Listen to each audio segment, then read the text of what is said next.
Hello বন্ধুরা, good morning and welcome back to my channel Suchanda's ব্লগে তোমাদের সবাইকে ওয়েলকাম আর অনেক ভালোবাসা, অনেক স্বাগত জানিয়ে আজকে একটা নতুন ব্লগ স্টার্ট করছি।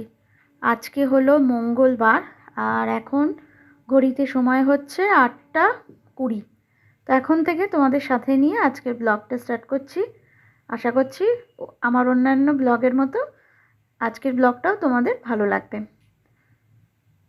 তো সকালবেলা ঘুম থেকে উঠে চা খেয়ে চলে এলাম গাছে জল দিতে।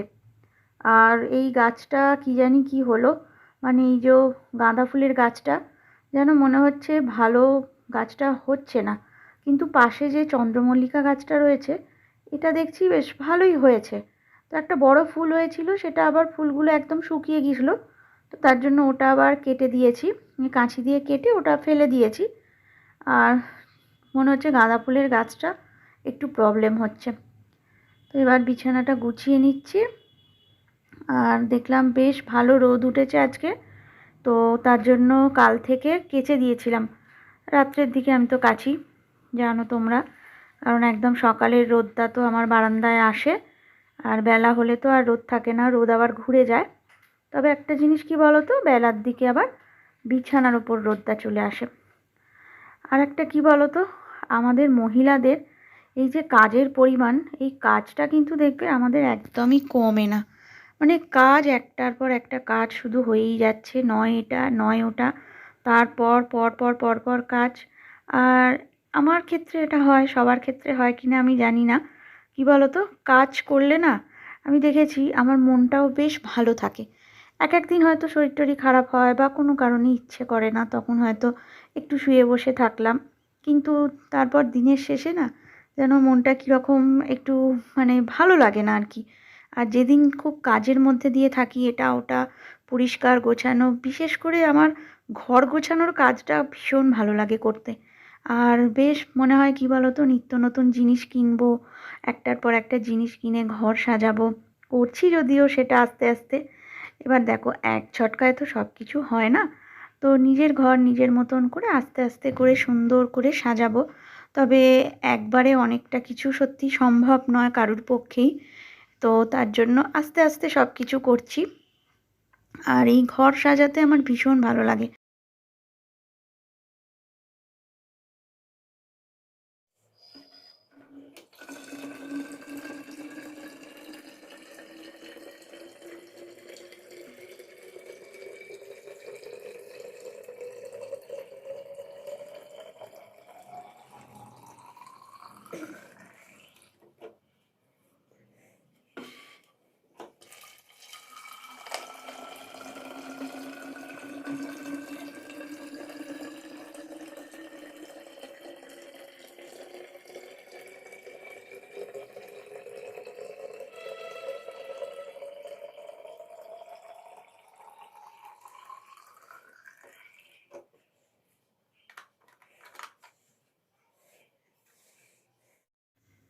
আর কি বলো তো বন্ধুরা, ঘরটা বেশ সুন্দর করে গুছিয়ে রাখলে না দেখবে মনের একটা বেশ শান্তিও লাগে।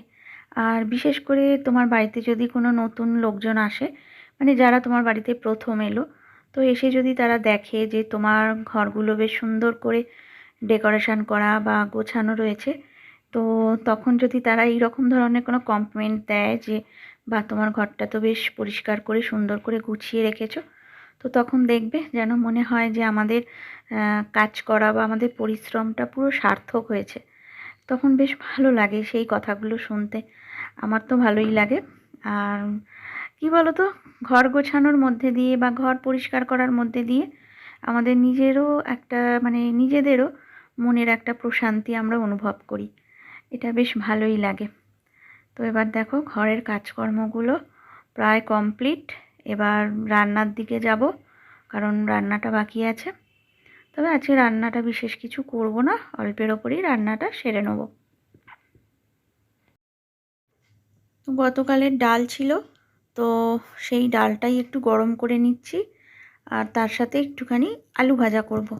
এই গোল গোল করে কেটে আলু ভেজে, তো তার সাথে ডিম সেদ্ধ। আর ভাতটা দেখো পাশের গ্যাসে বসিয়ে দিয়েছি। এই টুকটাক রান্না আজকে, রান্নার সেরম বিশেষ চাপ আজকে কিছুই নেই।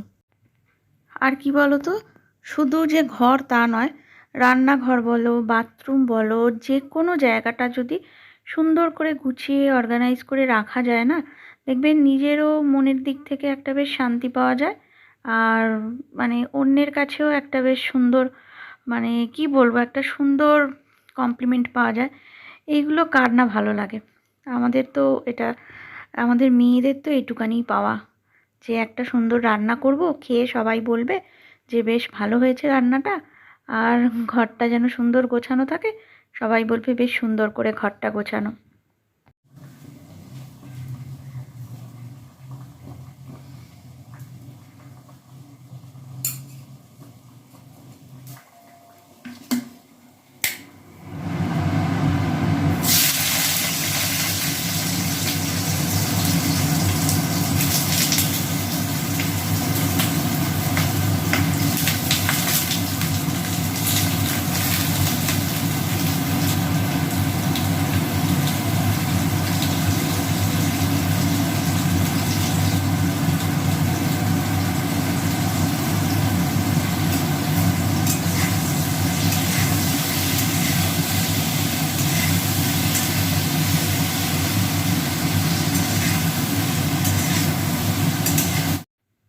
তো এখন রান্না বান্না সব কমপ্লিট করে রান্নাগুলো একদম টেবিলের ওপর রেডি করে রেখে দিই। আর জাস্ট কি বলো তো, টেবিলের ওপর একদম গুছিয়ে রেডি করে রাখা থাকলে স্নানটা করে এসে একদম খেতে বসে যাব। আর আরেকটা সুবিধে কি হবে, রান্নাগুলো যদি সব টেবিলের ওপর রেখে দিই, রান্নার জায়গাটাও পুরো ক্লিয়ার হয়ে যাবে। আর তখন গ্যাসের টেবিলটা এগুলো একটু পরিষ্কার করতেও সুবিধা হবে। তো সেই জন্য এটা রোজ দিন নয়, আর যেহেতু এখনই খাবো, তো তার জন্য এখন ওগুলো সব টেবিলের ওপর নিয়ে রেখে দিলাম। আর যদি আগে আগে রান্না হয়ে যায়, তো তখন আর টেবিলের ওপর রাখি না, কারণ কোনো লোকজন যদি ফট করে আসে, সেই টেবিলের ওপর খাবার দাবার রাখা থাকলে না, দেখবে দেখতে খুব একটা ভালো লাগে না। তো তার জন্য আর এখন এই ঘরটা একটু ফাঁকা পেয়ে গেছি, ছেলে বাথরুমে গেছে।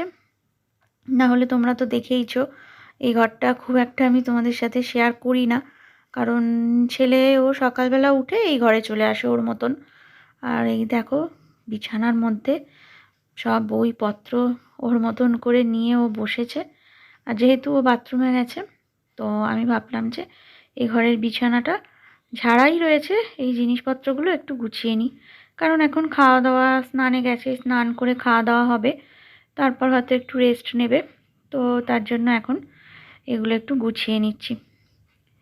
আর এইবার এই ঘরের জানলাটা বন্ধ করে দিচ্ছি, কারণ এরপর তো সেই খেয়ে উঠে বন্ধ করে দিতেই হবে।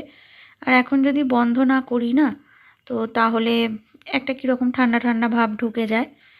যদিও এখন এই দুদিন একটু ঠান্ডার পরিমাণটা কমই আছে, মানে আগে যেমন একদম কনকনানি ঠান্ডাটা ছিল, তো সেই তুলনায় একটু ঠান্ডাটা কম আছে। তবে এখন তো বোধহয় মাঘ মাস চলছে, এবার জানি না আর কদিন ঠান্ডা থাকবে। এবার হয়তো আস্তে আস্তে ঠান্ডা কেটেই যাবে। তো এবার দেখো আমি স্নানে ঢুকে গেলাম। তো স্নান বলতে এই মাথার সামনেটা একটু ভিজিয়েছি, কারণ আজকে দেরি হয়ে গেছে। তো বেশি দেরি হয়ে গেলে আমি খুব একটা চুলটা ভেজাই না। তো যাই হোক, স্নান করে এবার চলে এলাম। খাবো যে, ছেলে দেখো স্নান টান করে এসে ও বিছানায় বসে আছে। আর খাবার আগে আমি ভাবলাম যে আবার এই ঘরের জানলাটা বন্ধ করে দিই, কারণ বাইরেটা দেখো বেশ দেখছি রোদ্রের তেজটাও কমে গেছে, আর একটু কীরকম যেন মেঘলা মেঘলা মতন রয়েছে। তো ভাবলাম আগে জানলাগুলো বন্ধ করে দিয়ে তারপর খেতে বসবো।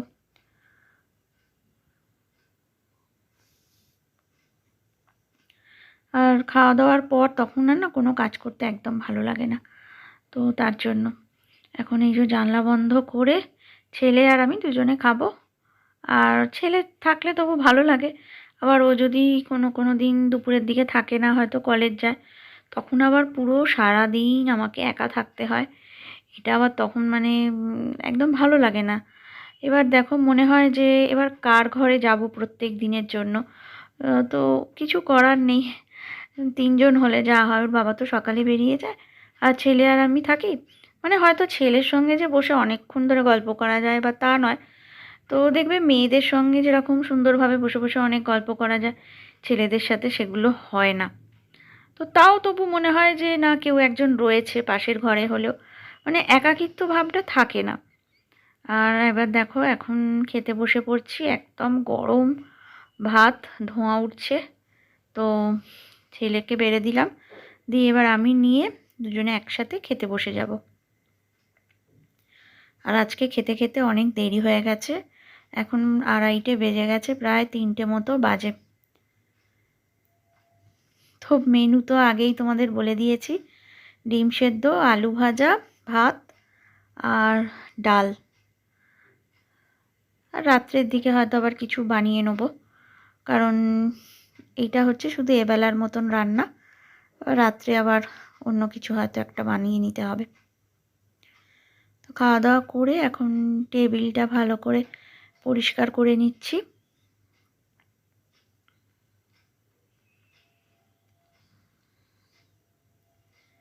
আর এখনও গ্যাস ওভেনটা একটু ক্লিন করতে বাকি আছে, তারপর খেয়ে উঠলাম, তার কিছু বাসনপত্র রয়েছে, সব আবার একসাথে বাসনপত্র মাজবো।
এবার এখন গ্যাসের ওভেনটা আর গ্যাস টেবিলটা একটু ভালো করে ক্লিন করে নেব। রান্নাবান্নার পর এটা রোজের একবার, মানে রোজের ডিউটি, একবার করে এটা করতেই হয়। আর কি বলো তো বন্ধুরা, তোমরা যারা যারা আমার ব্লগটা দেখছো তাদের সবাইকে অনেক ভালোবাসা জানাই। আর আমার যদি নতুন কোনো বন্ধু আমার ব্লগটা তোমরা এখনও অবধি ওয়াচ করে থাকো বা দেখে থাকো, তাহলে তোমাদের কাছে একটাই রিকোয়েস্ট যে তোমরা আমার চ্যানেলটা একটু সাবস্ক্রাইব করে দিও।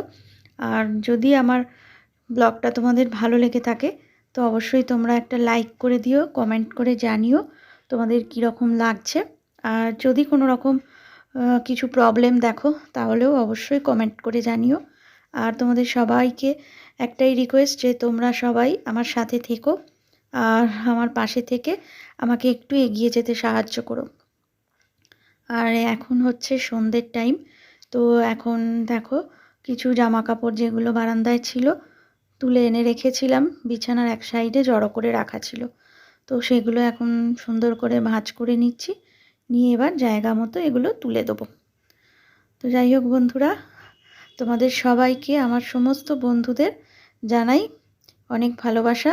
আর আজকের ব্লগটা আমি কিন্তু এখানেই শেষ করছি। তোমাদের কাছে আমার রিকোয়েস্ট, তোমরা সবাই আমার পাশে থেকো আর অনেক ভালো থেকো, সুস্থ থেকো। আর তোমাদের সাথে আবার আগামী দিন দেখা হবে আরও একটা নতুন ব্লগে। আজকের মতো টাটা, গুড নাইট। সবাই খুব খুব ভালো থেকো।